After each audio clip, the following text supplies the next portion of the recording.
வணக்கம்.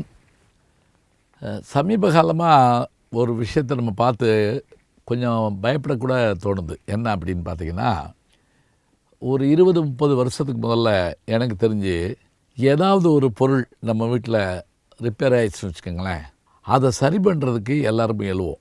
இப்போ நானே கல்லூரியில் படிக்கிற காலத்தில் நான் போட்டிருக்க செருப்பு பிஞ்சு போச்சுன்னு வைங்க, ஒன்று நான் அந்த செருப்பு தைக்கிறவட்ட போய் நின்று செருப்பு தைச்சிட்டு வருவேன்.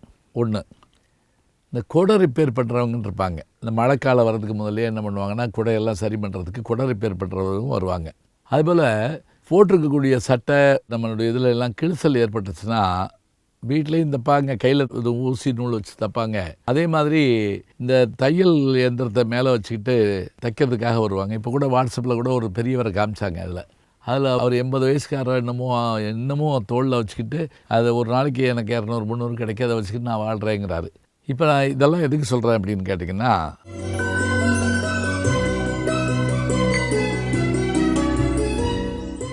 துணி தைக்கிறவங்க, செருப்பு தைக்கிறவங்க, குடை தைக்கிறவங்க, கடிகார ரிப்பேர் பண்ணுறவங்க, நம்ம வச்சுருக்கக்கூடிய வானொலி இதுகள் ரிப்பேர் ஆச்சுன்னா அதை சரி பண்ணுறவங்க, இப்படி எல்லா விஷயத்துலேயும் வருவாங்க.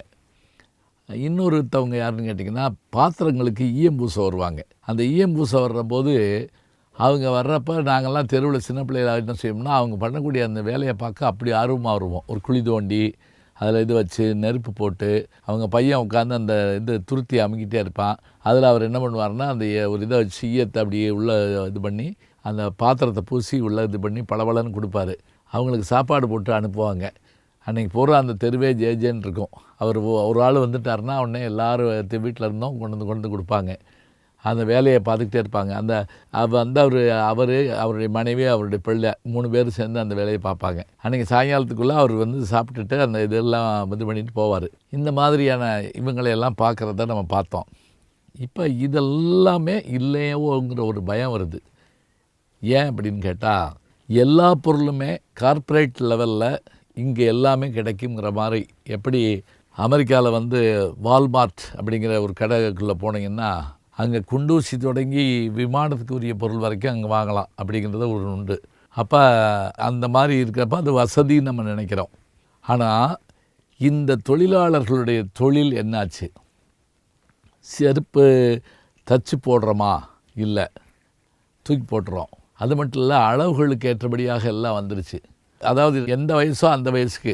எப்போ நமக்கு ரெடிமேட் ஷர்ட்டை வந்த உடனே நம்ம அந்த தையல்களை கொஞ்சம் மறந்து போயிட்டோம். அது கூட இப்போ கொஞ்சம் பெரிய லெவலில் வந்துட்டாங்கன்னு வச்சுக்கோங்களேன். ஆனால் நான் சொன்ன இந்த சிறு குறு தொழில் செய்யக்கூடிய வியாபாரிகள், அதோடு சேர்ந்து அந்த தொழில்நுட்பம் கற்ற தொழிலாளர்கள், இவங்களுடைய வாழ்க்கையில் என்ன ஆச்சுங்கிறது நம்ம நினச்சி பார்த்தாலே பயமாக இருக்குது. பள்ளிக்கூடத்து வாசலில் ஒரு சாதாரணமாக ஒரு வயதான மூதாட்டி அவங்க எல்லா வகையான பொருளை வச்சுருப்பாங்க. அந்த பொருளை வாங்கி திம்போம். அவங்களுடைய வாழ்க்கை தரம் அதில் ஓடும். அதிகமாக போனால் அதனுடைய மொத்த இது ஒரு 200 ரூபாய்க்குள்ள தான் இருக்கும். ஆனால் அதில் அவங்க அன்றாட வாழ்க்கையை ஓட்டிக்கிட்டு இருந்த நிலையெல்லாம் பார்க்குறோம். இன்றைக்கி நம்ம பிள்ளைகளுக்கு அதெல்லாம் என்னென்னு கூட தெரியாது. கமர் கட்டினா என்னென்னு தெரியாது, சவுமிட்டாயின்னா என்னென்னு தெரியாது. நம்ம என்ன பண்ணுறோம்னா, அது சுத்தம் இல்லை, சுகாதாரம் இல்லை அப்படின்னு நம்ம சொல்லிடுறோம். அப்படிலாம் அதெல்லாம் சுத்தம் இல்லாத, சுகாதாரம் இல்லாமல் இருந்து இம்யூனிட்டியை வளர்த்துக்கிட்டு தான் நம்ம வளர்ந்துருக்கோம். இப்போ என்ன ஆயிடுச்சுன்னா, ஒரு மனநிலைன்னா, இந்த நுகர்வோர் கலாச்சாரத்தை நமக்கு பூத்திக்கிட்டாங்களோன்னு ஒரு பயமாக இருக்குது. நுகர்வோர் கலாச்சாரங்கிறது என்ன அப்படின்னா, எல்லாமே அதீதமாக இது பண்ணுறது. இப்போ ஒன்றும் இல்லைங்க, பேனா வச்சுருப்போம். இங்கு பேனா தான் அந்த காலத்தில் இருக்கும். அதில் அந்த நிப்பு, அதே மாதிரி அதில் அந்த மை, அது ஊற்றுறதுக்கு ஒரு ஃபில்லர். நான் சின்ன பிள்ளையார் இருக்கப்போ சாத்தூரில் நான் எங்கள் அம்மா வீட்டில், பாட்டி வீட்டில் இருப்பேன். அந்த ஊர் முழுக்க நிப்பு கம்பெனி இருக்கும். வீட்டிலையே தொழில் செய்வாங்க, பெண்களும் தீப்பெட்டி எடுக்குவாங்க. அந்த நிப்புங்கிற விஷயமே எப்போ போயிடுச்சுன்னா, பால் பாயிண்ட் பேனா வந்த பிறகு அந்த நிப்பு இல்லாமல் போச்சு. நிப்பு எப்போயாவது ஒரு சில பேனாக்கள் வச்சுருக்கோம். இப்போ அந்த நிப்பு, அந்த பேனா, அந்த பேனா உடஞ்சி போயிட்டாலோ தொலைஞ்சி போயிட்டாலோ வீட்டில் வாங்குகிற அடி, இது எல்லாமே ஆச்சரியமாக இருக்கும். இப்போ அதெல்லாம் காணோம். இப்போ என்னன்னு கேட்டிங்கன்னா, எதாக இருந்தாலும் அளவுக்கு மீறி ஒரு கடிகாரமாக வச்சுருக்கோம், சரியில்லைன்னா உடனே மாடல் மாறுதுங்கிற மாற்றிடுறோம். செல்ஃபோனே அப்படி தானேங்க, 3 வருஷத்துக்குள்ளே அந்த மாடல் மாறிடுதுங்கிறாங்க. இந்த மாதிரியான உலகமயமாக்கல் வந்தபோது இது இப்படிலாம் வருங்கிறத சொன்னாங்க. ஆனால் நம்ம பெருசாக எடுத்துக்கல.